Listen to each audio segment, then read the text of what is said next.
so good, looking so fine, yeah. I can tell by the way that you're looking up high. All right. Hi, everyone. A very warm welcome to our webinar, Transforming Resource Management Through Experimentation. My name is Nora, and I'm very pleased to be your host for this webinar. My passion is to unleash the potential of both organizations and people by tapping into the future of work and creating more productive, adaptive, human, and joyful ways of working. I'm so excited you're joining us today for this superb webinar session. It's going to be full of insights, I'm sure. And before we kick off, I always love to understand who's here with us today. So I invite you to check in with us and share in the chat, where in the world are you joining us from? Where are you based at the moment? We've got Ireland, hello, Oslo, Uruguay. Wow, that's so cool. UK, Vancouver, Florida, Long Island, Memphis, Kia ora. Wow, it's very early for you in New Zealand. So glad you're joining us. Thank you. We've got Denmark, got Italy. Hi, Massimo. Beautiful. All right. Well, from all over the place. That's so exciting. Got an international crowd. Welcome to everyone, whether it is morning, afternoon, or evening for you. It's great to have you here with us today. And this is actually already our 7th webinar of our webinar series called LEAP, Igniting the Future of Resource Management. Our goal with this webinar program is to reinvent the traditional approach to resource management and unpack fresh and inspiring perspectives for you, for our resource management community, on how this could look like. And you might be wondering who's facilitating this program, run as a resource management software, solving the very challenge of both matching work to be done and finding the best suited people for the job. We will be using the last 15 to 20 minutes for questions and answers. So please, as you're listening to this insightful webinar, feel free to capture any questions that you have in the Q&A section of Zoom webinar. And also feel free to use the chat to share any of your thoughts that you might have. Just make sure to send to everyone and not just the speakers, so everyone can benefit from your thoughts. Beautiful. Next up, I would love to introduce the stars of this webinar, Tabea and Sarah. Tabea helps companies work better as an org design and transformation consultant and a partner at the transformation agency, The Ready. She designs experiences and facilitates processes that enable client organizations to explore their ways of working and innovate for collective outcomes. With her background as a mixed-race individual who grew up within at least 3 cultures across 2 continents, her motivational thought line is, and always has been, leave it better than you found it. Previously, Tabea spent many years in the sustainability space as co-founder and managing partner of a sustainability innovation agency. She lives in Hudson, New York, with her partner and her cat, Isa, and loves traveling frequently for work. Hi, Tabea. It's great to have you here. Thanks for having me. Hi, everybody. And we also have with us the wonderful Sarah, who currently resides in Wheeling, West Virginia, with her husband and her 3 children. Sarah has held several public and nonprofit leadership roles, including 8 years as an elected county school board member. After almost 2 decades leading HR work in a large national education organization, Sarah is currently a transformer at The Ready, just like Tabea, helping teams and organizations evolve so that their people can do their best work while being their best selves. Sarah, lovely to have you on the webinar. It's so good to be here. Hi, everyone. Wonderful. So let's kick right into things. Sarah and Tabea, my first question is, Could you begin by detailing the Ready's experimental journey in evolving from a rather traditional manual resource allocation to a more dynamic and skills-focused approach? What were the key experimental shifts that you made, and how did these align with the concept of leaving it better than you found it? Yeah, hi everybody again. I will kick us off, and then Sarah, will see you and your thoughts afterward. Yeah, a little bit of background on the Ready. So fundamentally, we've never been and probably won't be very traditional, and so we haven't been very traditional also in our resource allocation. So it it was less a movement away from bureaucracy and more a movement maybe away from chaos. And that's a slide that we have is bureaucracy on the one hand, chaos on the other, and we're trying to find a third way in the center. And also in terms of just a little bit more background, our workforce are mostly generalist consultants, and rather than filling incoming projects from the bench in kind of a first in, first out manner, we have a marketplace that allows for a little bit more agency in terms of individuals picking what projects they want to be on. And the responsibility for staffing is distributed by nature of that being true, by nature of that marketplace. And so what was happening before was there wasn't really a workflow per se in like how roles were being kind of announced in the system, and we didn't necessarily align in a structured way skills needed for projects. It was just like a role of project lead on the one hand and consultant on the other. And so the experiments that we tried and have now implemented, given that that was the tension, is that we started with a skills leveling process through a maturity matrix. We set that up where folks now have a more nuanced skills profile rather than just the role of project lead or the role of consultant. And with that, we introduced kind of the workflow of roles and jobs being posted within our internal Slack channel with kind of what a project lead or what our sales team thought this project might need in terms of skills. So it's just all a little bit more nuanced, while allowing and maintaining our kind of our autonomy and agency, which are some of our foundational principles. And then also, just to say it out loud here, we got a little bit more forward looking and more holistic in terms of what projects were in the pipeline using Run. And rather than being reactive to, oh, we've sold something, using kind of the tentative toggle within Run to think about what might be coming down the line and what we would need in terms of skills to be able to staff that. So a lot of different experiments kind of launching all at the same time with different effects. But really for resource allocation, I would say allowing the more nuanced view of skills and then also what to anticipate has made it just has a more dynamic look at what client delivery could look like, what that optimum client engagement and interaction could be on the one hand, and then also giving folks a little bit more insight into where they might want to staff and where they might want to play. Sarah, anything you'd add? That was a good description. I would add to the theme of experimentation. I kind of imagine like some dials on an old school record player, and we're really trying to compete, and balance like what's best for the individuals, like our individual people, our teammates, what's best for our company overall, and what's best for the clients and the work. And those things are not mutually exclusive, right? Like they obviously serve and feed each other. But I think we are doing a lot of experiments of dialing some of that up and dialing some of it down to get a sense of what's the best way to do this. And so you might have us back in 3 or 6 months, and maybe there's something different that we're trying, but that's sort of how I envision it. It's these 3 dials, and we're constantly calibrating to see what's the best, what's the right balance that we need in the company.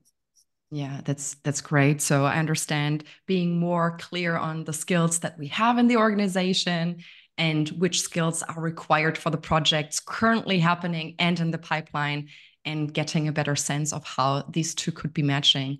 Awesome, thank you. When we're looking at the traditional pitfalls of the more manual resource allocation. Sarah, from your rich background in public systems and HR, what are some of those common pitfalls of the traditional resource management approach, and how can organizations experiment to recognize and avoid these issues, particularly in light of, rapid market changes happening? Yeah. For folks who are showing up on this call, you're probably feeling these. So I'll give you the ones that came to mind for me. But if you have other pitfalls you're experiencing, I'd love to see them in the chat.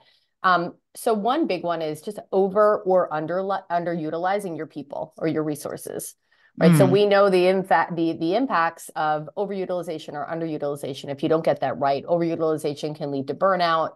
The work quality is not going to be as strong. Members are just stretched too thin. Underutilization, financial downsides for sure. And also I think leads to real low motivation, low engagement of your teammates. Their progress to mastery is not going to be as strong as it and fast as it could be. So that's a big one. Inadequate visibility into availability, interest, and skills profiles of your people. So really not having a good way to see at any given time those profiles for different people, and also to ensure that they're the ones who are driving those profiles, right? So really not making any assumptions about any of those, but how do we actually democratize people's ability to share that for themselves, acknowledging life changes and things change, they're going to change. So how do we make sure that those are all real time? And then I would say limited capacity planning. So Tabea just talked about our desire to be able to see a little further out. If we're tentatively going to sell something, how do we not wait to sort of last minute to see what our capacity is and what we need? So I think that's a common pitfall, just inaccurate forecasting of resources. So again, we're either overcommitting on a project or we're delaying a project unnecessarily because we really don't have a good sense of what could be coming, and we're not getting ready for it ahead of time. So those are four big ones that stood out to me when I thought about your question. And to your question about what are some strategies that we can experiment with, I just shared some. You might have heard Tabea reference some of them, but some of the things that we're experimenting with right now. One is in any work you do with the Ready, you'll hear this, but the act of setting some explicit agreements. So experimenting with what are the right agreements that we need across our membership and within our different circles who govern some of this work, around agreements around utilization, agreements around use and access of tools, right? So having some agreements, what do we all need to be committing to and really living into? And then how do we hold ourselves accountable and each other accountable for living into those agreements and for raising a hand when one of those agreements isn't serving us and proposing something different. Experimentation, we're in the middle of it right now with Run. So experiments around leveraging technology. So I think one of the pitfalls is when one or two people kind of have everything in their heads, or even their imaginations. So you might think there's something someone wants, or you might think there's a skill profile that's important for a project, but how do we get that out of people's heads and make it explicit through tools and through technology to help us make sure the information is right and is updated, and taking some of the subjectivity out of the marketplace connections that Tabea was talking about. And the last one that I thought could be helpful to share is getting into a scenario planning rhythm. So it's kind of related to capacity planning, but when you don't know what's coming, you can make some predictions and you can stop there and feel a little paralyzed, right? Like we don't know if that thing is going to sell. So we don't know if we should bring on a new person or move someone off this project, but it can be really fruitful and beneficial to do scenario planning. So every quarter, lay out the different possible scenarios around what might sell, what might end, what might extend, who might be where, and it helps you to get a little bit more ready for whatever might be coming. And it also helps you to see gaps that maybe you wouldn't have anticipated if you hadn't gone through the scenario planning rhythm. So those are all experiments that we're playing around with at the Ready. And one more thing I would say, it's not an experiment, but I think it's a foundation for us, and we recommend this foundation for any experimentation that you do around resource management, is really staying people positive.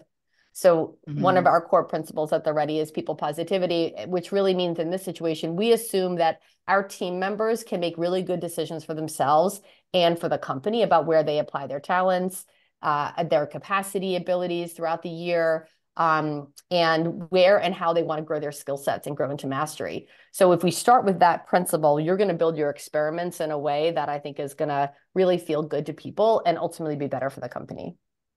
That's awesome. Can I just ask on the people positive principle, what needs to be true for that principle to hold true?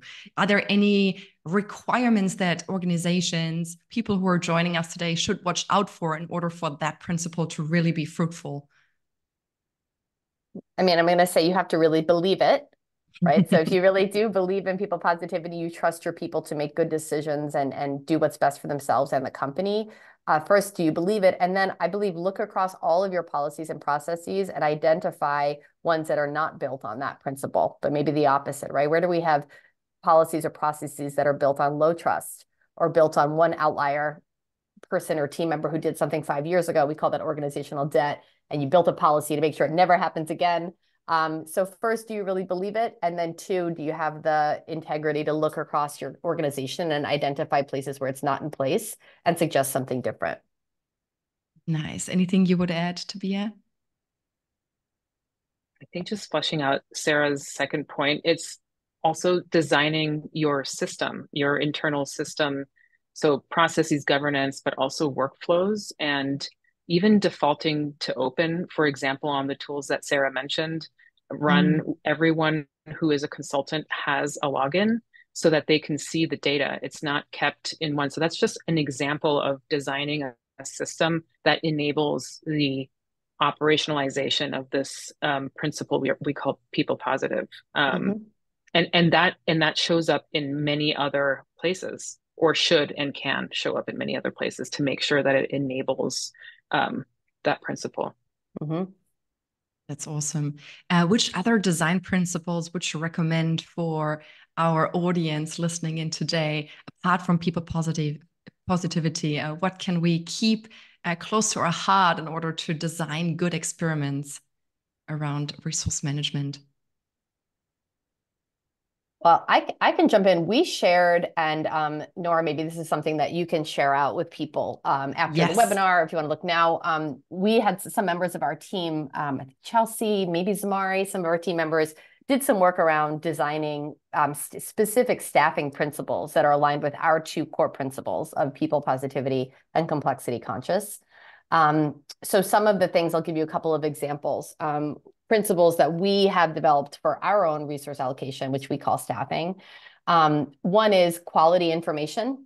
So information that's clear, it's accurate, it's generally understandable, and that, like Tabea was saying, is transparent, and then the entire system has access to it. So that's one principle, design around quality information about member skills as a whole system.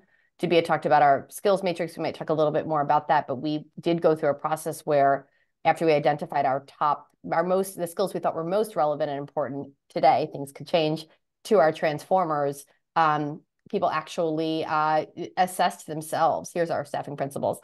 People are assessed themselves. So we have quality information about people's skills, and then quality information about project requirements with decision criteria and timing. So I think Tabea said we use our internal Slack channel to post project briefs, basically, for hand raisers. And we say very clearly, here's what's needed to be successful on this project, and here's who's going to decide. So that being really important. And then really, I guess another principle I'll highlight, and again, these are all in here for people who want to look, but equitable consideration. So how do we really make sure that members have an equitable shot at finding work? I think all of these things help, right? Transparency, clarity around decision-making, clarity around project requirements. But that's a principle that we need to constantly come back to and ensure that the staffing process and workflow we're building lives into that principle of equity. And that's something I would just encourage anyone who's in this webinar or listening later. How do you create a principle? What is your commitment to equity, and how do you ensure that that becomes a principle that really drives any moves you make around staffing? And I'll say the next set of principles that we developed are really around complexity conscious. So what we mean there is that we want all individuals in our system to be able to sense and respond to the environment as it makes changes. As it changes, and make some small moves to thrive. So in the theme of experimentation, nothing we do around staffing is forever. So how do we ensure that yeah, anything that we're doing has the flexibility and agility built in to respond to what's happening in the system. And our individual members also have what they need to be able to flex and change based on what's going on for them. So you can see some principles there that we think really bring complexity consciousness to life in our staffing work. That's awesome. And Sarah and Tabea very generously and kindly offered for us to share this with all of you afterwards. So keep your eyes peeled for this beautiful piece of information and help while you're potentially wondering how you can design your own experiments in the space of resource management. Fantastic. I would also love to just, you mentioned the three basically areas where you as an organization, as the Ready, are currently experimenting. And the first point you mentioned was around agreements apart from technology and scenario planning. And I was just wondering if you could give us an example of an agreement, how that could look like, how it's serving you in the space of resource allocation. Tabea, do you want to give an example?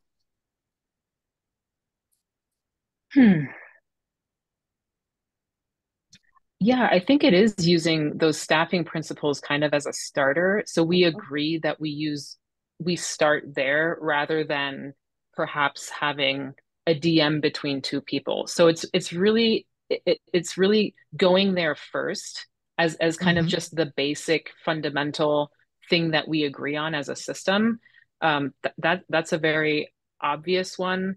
I think there's also an agreement, for example, if someone is on a different project and they might hand raise for an incoming project of, speaking to their current project lead, getting advice from other members of the system, so that there's a collective ownership of how we staff projects.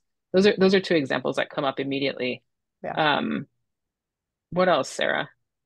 I have an example just from yesterday, some agreements around decision rights. So who gets to decide what projects people go on? And we have some clear agreements in place that if you've generated a project, if you sold it or you're part of, selling it, then you have decision rights over how it's staffed. But if a project came to us through email or through our website or through members of our growth team has decision rights with advice from the role that Tabea currently holds, which is our transformation steward, on how the project is staffed. So it just takes the murkiness, like all agreements, making the implicit explicit, so know where you stand in any of those situations. So I think that's one that's been very powerful, the more that we've actually lived into it in our staffing recently. Yeah, thank you so much for those examples. It's just a little bit easier, perhaps, to understand what an agreement is by seeing how you're using it in your staffing. So thank you very much. Nice. I would love to move on around to the next topic around strategic steps for growth. So Sarah, considering your experience, what can organizations do to foster growth, improve hiring accuracy, and enhance training by really doing resource management differently? Yeah. Do you have any other advice apart from those wonderful experiments you're already testing and trying out? Yeah, this is interesting. I think when you asked us this question, you asked about what innovative or non-traditional, and I was like, I don't think this is innovative or non-traditional, but I think it's just good people management. Although we're coming at it through the lens of self-management, but I'll just build on what Tabea was saying about grounding everything in our transformer skills set and then an individual transformer skills profile. So we got really clear about what good looks like in these 10 core skills. We gave everyone an opportunity to map themselves to the skills. And again, we're lucky that we have so many of us with the same role. So I think I can imagine at companies where you have vastly different roles in play, this might get a little overwhelming for us. Yep, and there's our 10 transformer skills. So what we've done is once as an individual, you've mapped yourself to the skills profile, we're trying to have that really drive everything. So your learning and growth, your mastery plan, where do you want to be? Where does the system need you to be? What's the sweet spot there in accessing the learning and development that you need? Certainly in hiring, we're in a hiring process right now, and our entire interview process is based on what basic level mastery looks like in those 10 skills. And so our hiring is built around evaluating those skills and minimizing subjectivity and bias as much as possible, knowing it's not possible to get rid of it. So I think like it's not really innovative, but what I think is innovative about what we've done is we are truly using that skills matrix as a center and as a North Star for any of our people-related work right now.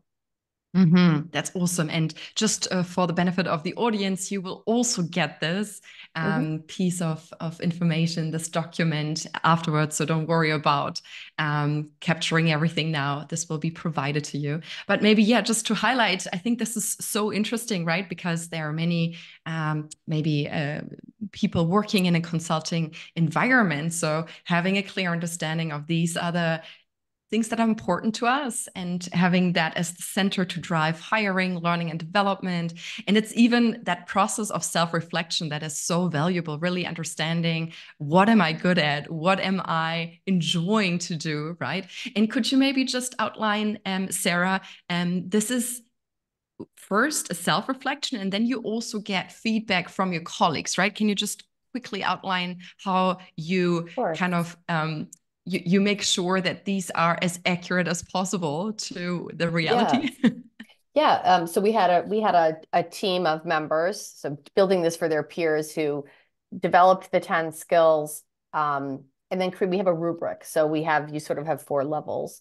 And so what happens is you're invited to score yourself on your rubric. We use a software called Verify.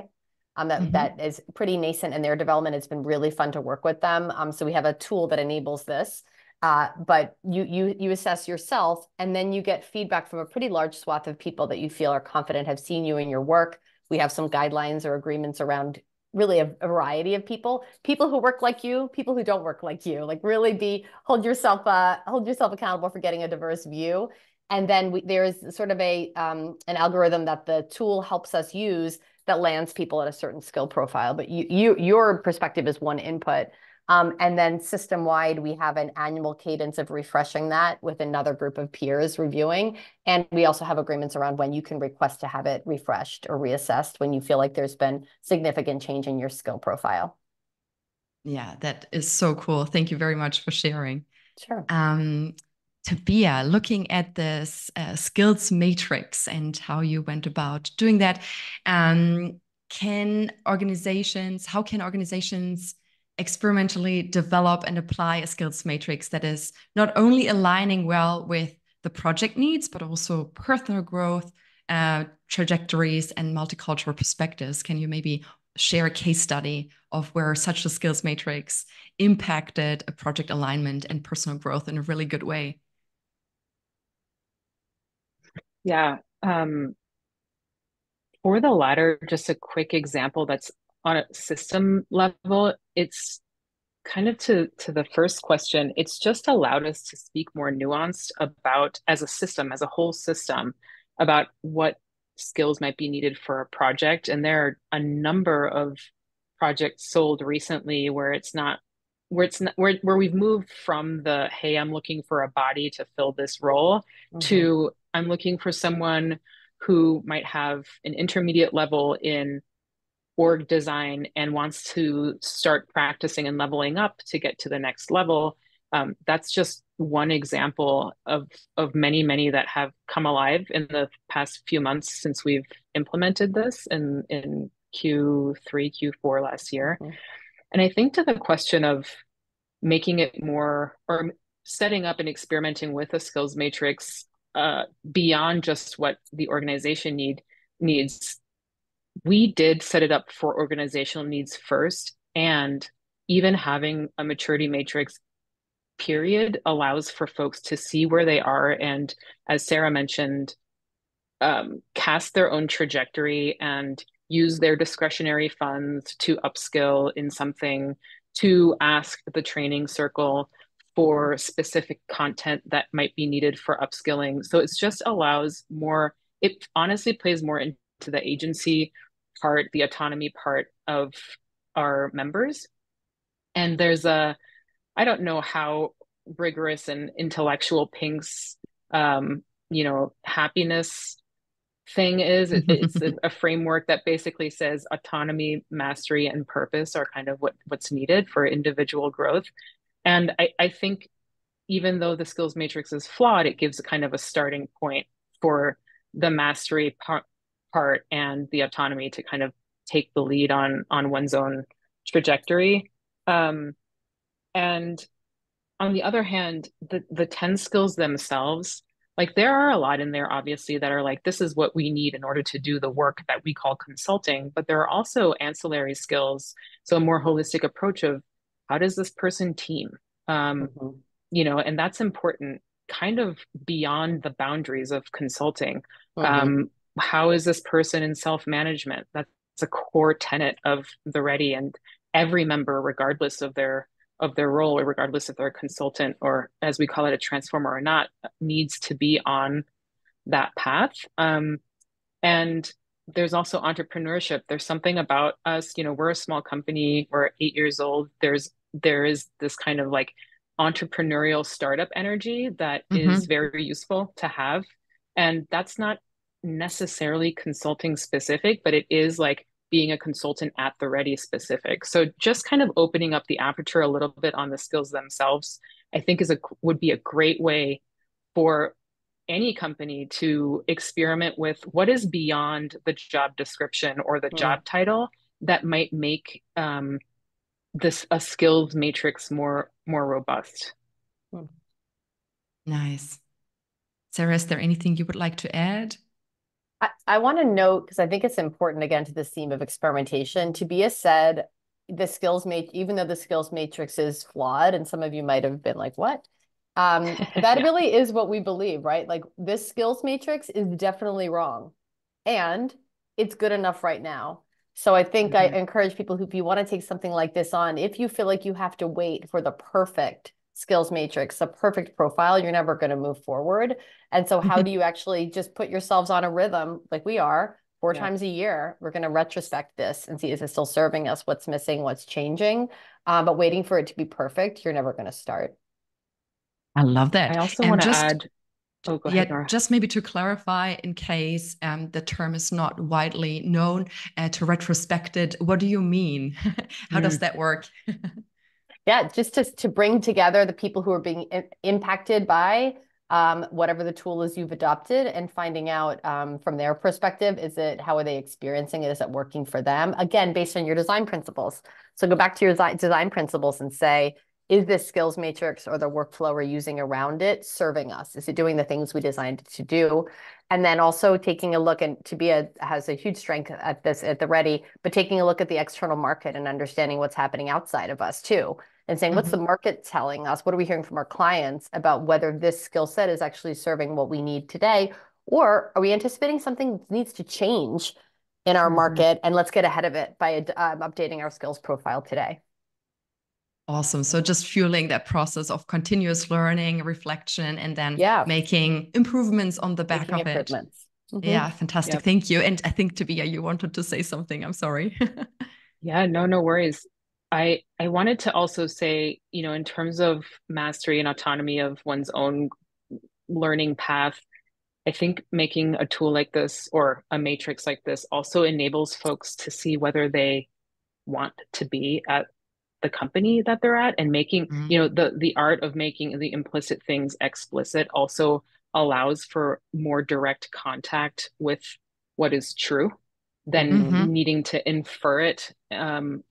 And so wanting to say that on the one hand, and then on the other, to what Sarah said, and retrospecting of things that might need to change or might need to be included, and acknowledging that this matrix isn't perfect.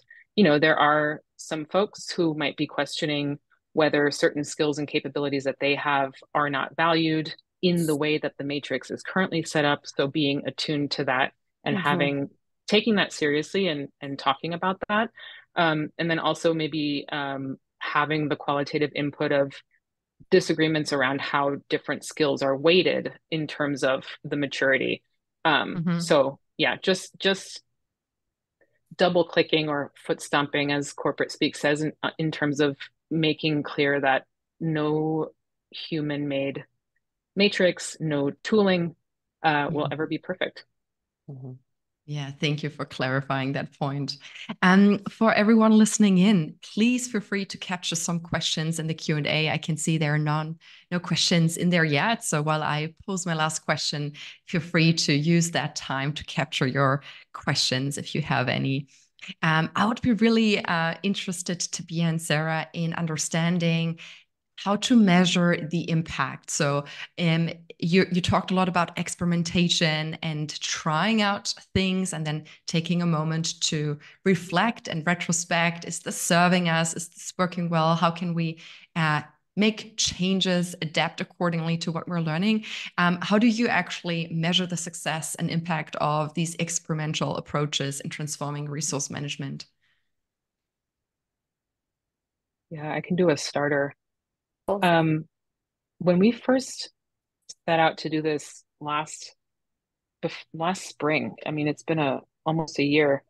You start with design principles in terms of the design of the thing, but even before that, it's sensing a tension, and the tension were numerous, probably too numerous to kind of talk about right now, but we mentioned some of them of, we only had 2 roles and staffing was just kind of based on the idea of how maybe a person could energize those roles. So no skills necessarily were made explicit. There was also kind of, variation in compensation tied to those inferred skills. So a list of tensions. And then where you go from there is like, what are all the things we could try? And then you start setting up an experiment. So we call this the change loop, but the experiment part is the one that needs to maintain what the hypothesis is of the experiment that we're intended to do, how long we are going to test it, and then having that retrospective cadence at the end of that duration period of, did this experiment that we tried, did it prove, or is it on the way to proving the hypotheses that we made? Yes, no.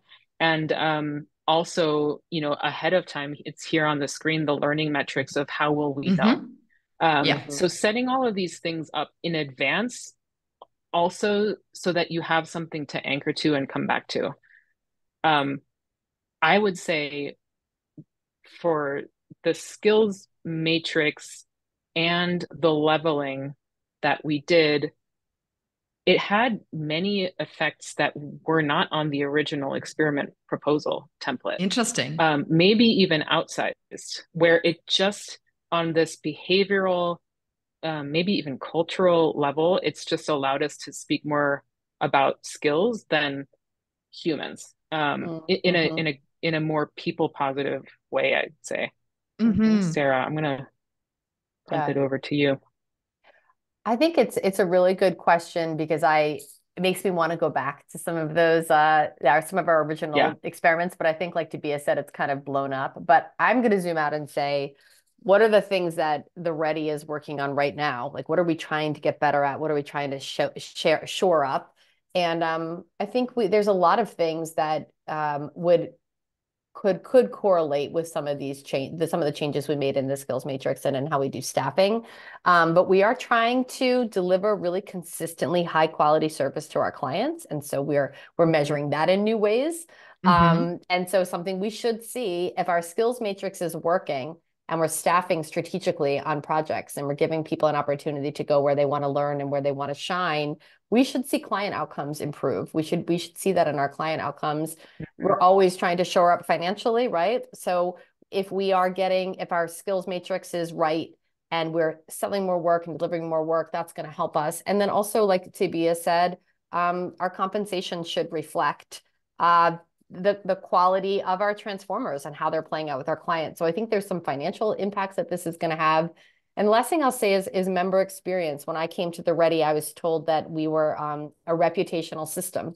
And I always struggled to understand what that meant. But I think there was a lot of subjectivity to who was good at their work, or what skills were more or less valued. And I think we can move out of that reputational system now and say, like, we've got as objective as possible, or at least peer influence skill-based system. So I know that if I hand rise for a project and wasn't selected, someone can tell me the skills profile wasn't quite right, or I could opt out when I see the skills Yeah. profile. Whereas maybe a year ago, I would have said, what do these people think about my work? Or do these people like me? So I think culturally, I also think like this is going to help fuel the impacts that we're hoping to have in just members being clear about what it takes to do good work here and how people evaluate your work and your contributions. Yeah, beautiful. I love that. Also fostering the people positivity in a sense. And to everyone who's with us right now, we will be sharing this experiment setup template with you as well, which is really, really wonderful. Thank you both, Tabea and Sarah, which hopefully could inspire you to also think about experiments you might want to design in the way that you do resource management. What could you try out based on this tensions that you're sensing in the way you allocate people to projects?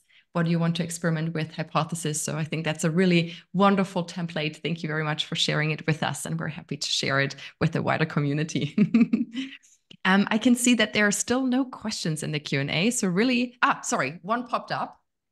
So it's a long one. Let me see if I can summarize Ellen's question. So Ellen is saying, we actually had a skills matrix system set up over 20 years ago, so a long time ago.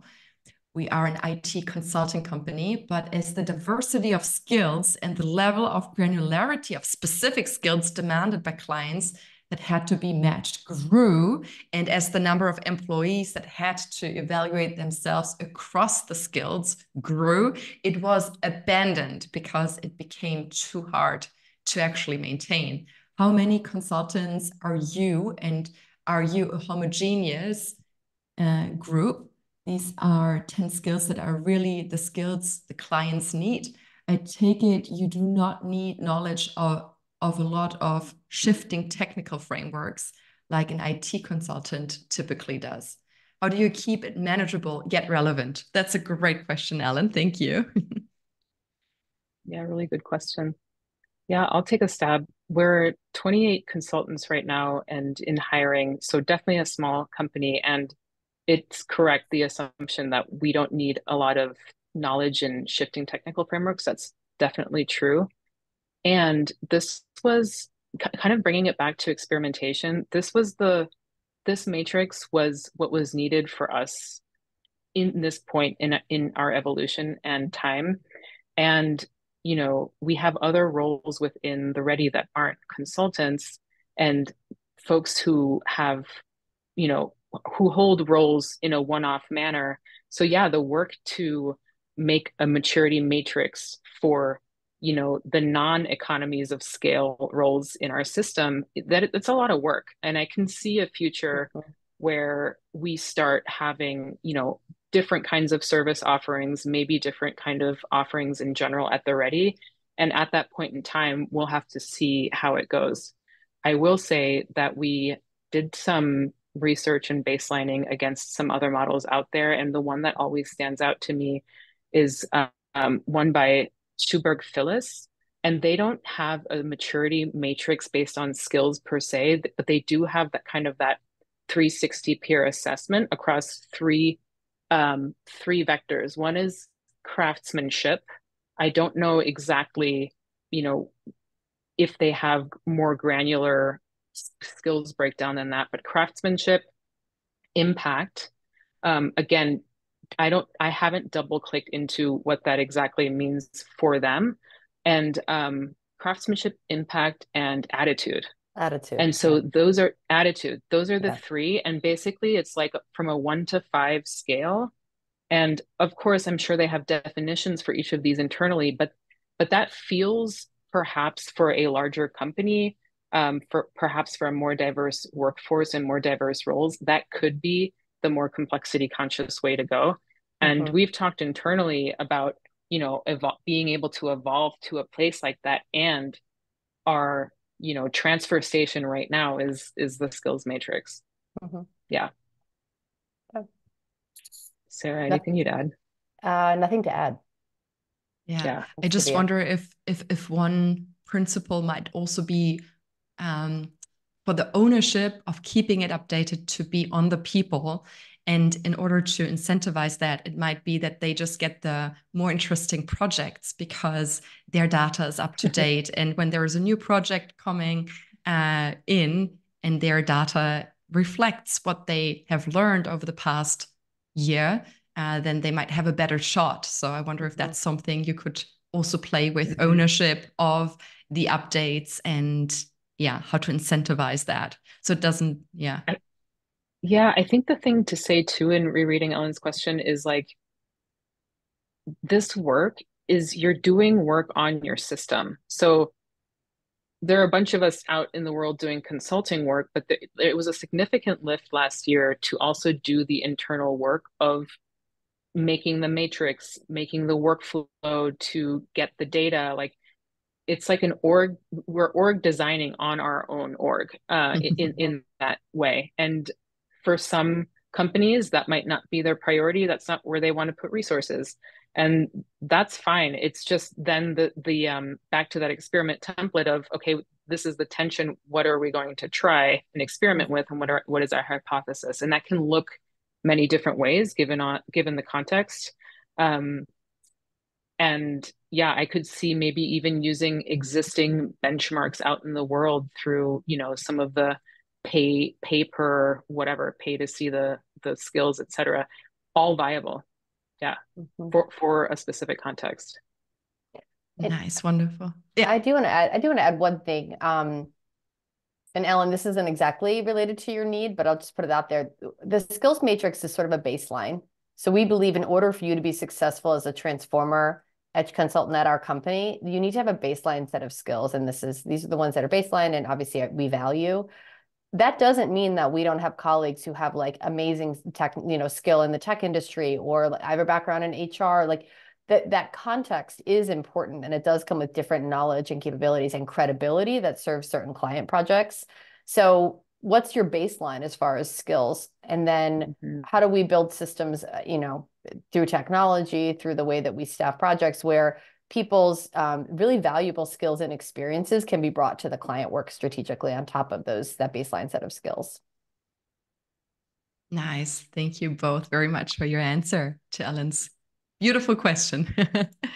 I can see that there is another question in the Q&A from Ariana. She's saying, thank you both for taking the time to share your expertise today. I'm outside of the consultancy space, working for a small company in the film, television sector. Do you have any recommendations for scaling these techniques down to a smaller company or team?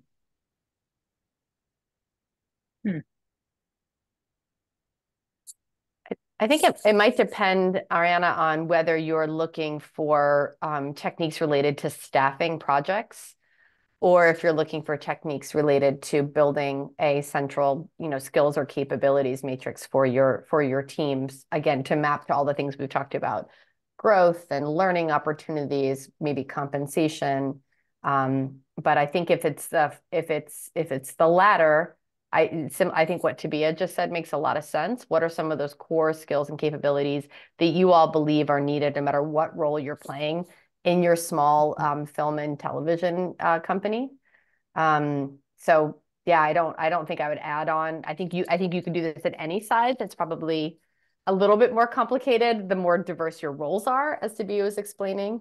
So I'll pause there. Tabea, I'm not sure if you would add anything. Yeah, I think same thing in terms of depends on if we're talking kind of retrospectives and kind of the moves that we make.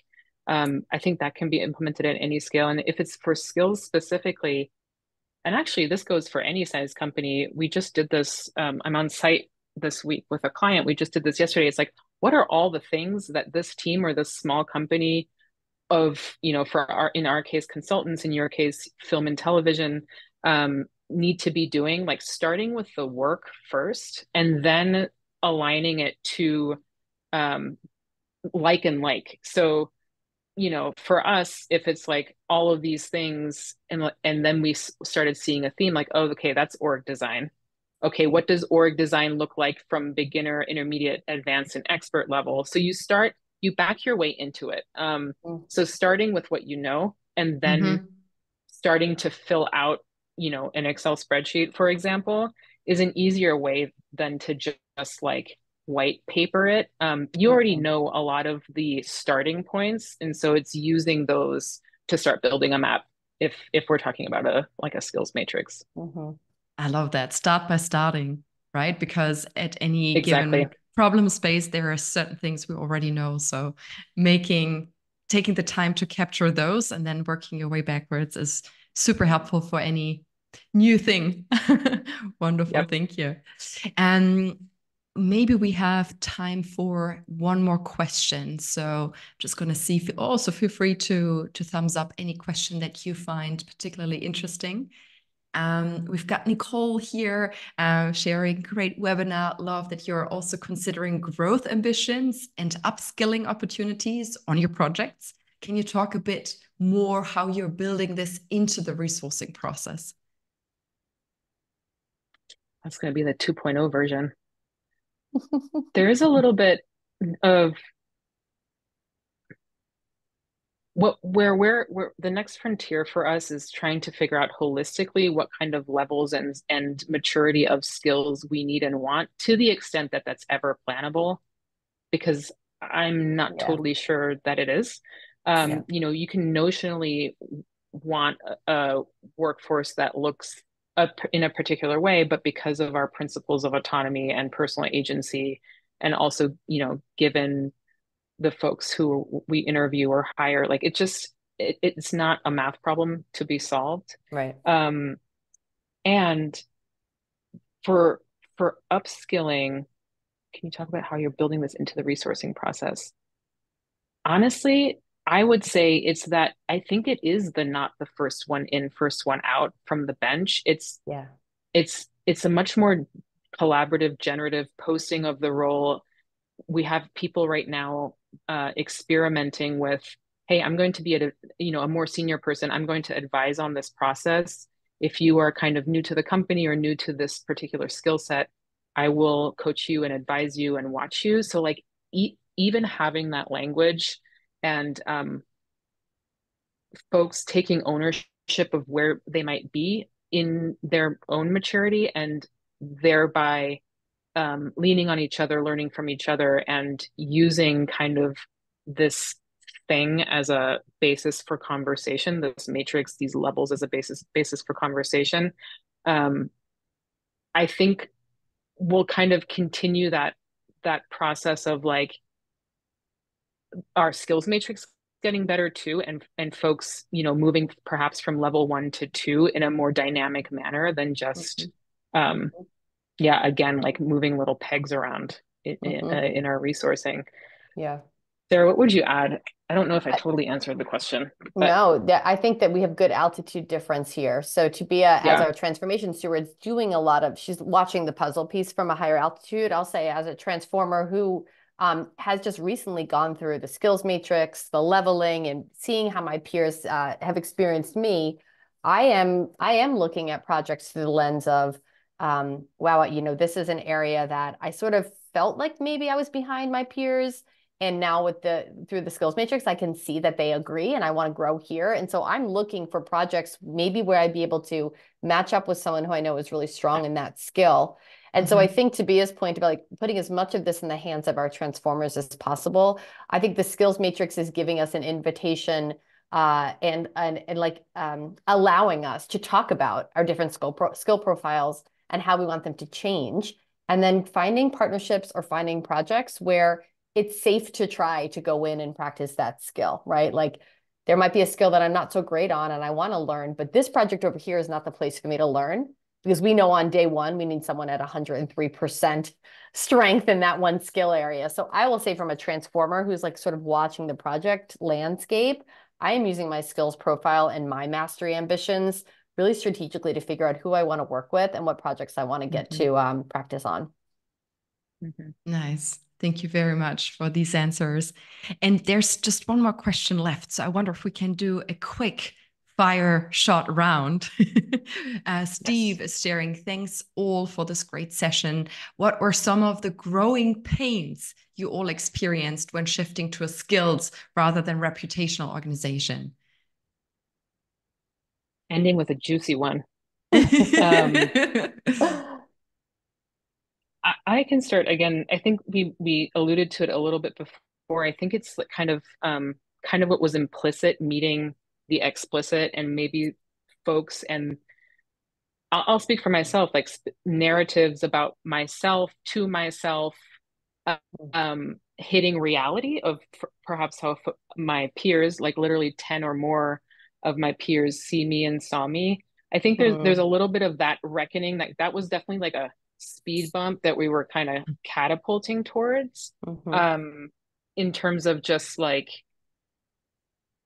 just having more explicit data to then be confronted with. I think that was one in terms of like an acute thing. I think like more of a like a long-term shift. Um, yeah, I don't actually don't know like what the growing pains are in a more chronic way, Sarah. I'm like grasping. But that one I remember like last winter, like Q4 was not like the best, like not the most cozy time, after we did the skills matrix assessments, kind of just seeing like, you know, where I might be. Yeah. I think longer term, maybe for some folks, again, I mentioned it earlier, it's like, oh, you know, what was before a very fluid, open system, we had self-set pay as a model. We haven't even talked about that. And kind of like you were inferring your own capacity based on how you viewed yourself in relationship to other people that you may or may not have worked with. Right. I think bringing more rigor of like skills and bounding them to observable behaviors that other folks checkmarked you as having or not, or as presenting or not presenting. I think at a on a like philosophical level, it's a little bit of a shift, in terms of who we were before that point in time and who we're now. So I think maybe some of the growing pains were more philosophical of like, hey, we used to kind of just do what we wanted, and now it's a little bit more, from the center. There's certain there are certain guardrails now. So I think that's changed a little bit of the culture. Sarah, what would you add? Yes. Yeah, that last point resonates a lot. I think that we are experimenting with a lot of things that do feel a little more centralized to folks who have been here for a while than the fully decentralized model. I think Tabea said at the start of the call, we were making some moves to get further from chaos, not necessarily further from bureaucracy.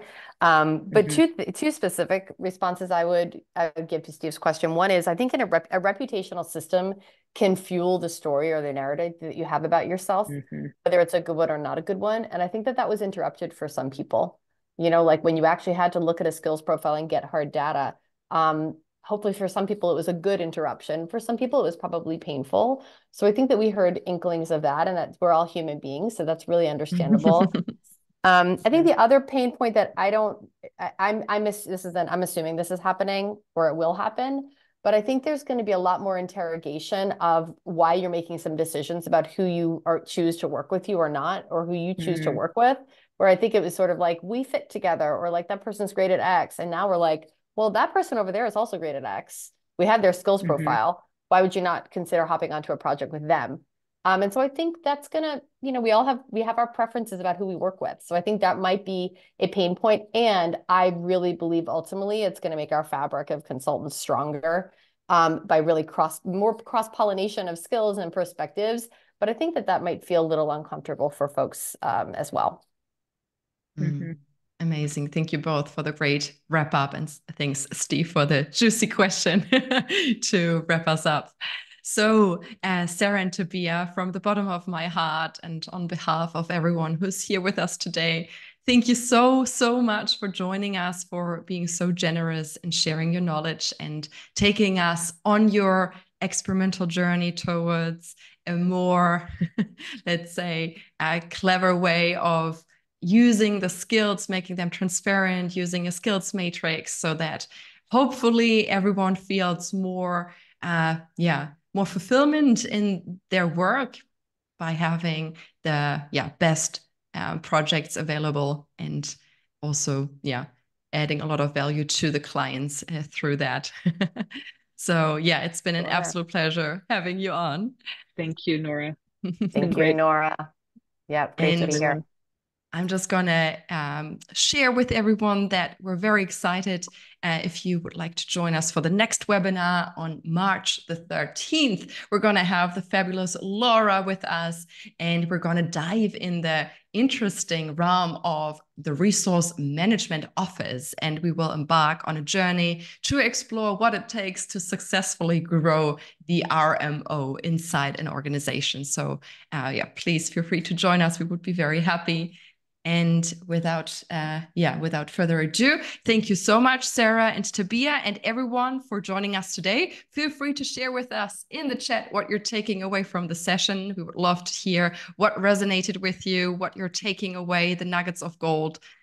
Please share them in the chat. And yeah, thank you so much, everyone. Thank you. Thanks, everybody.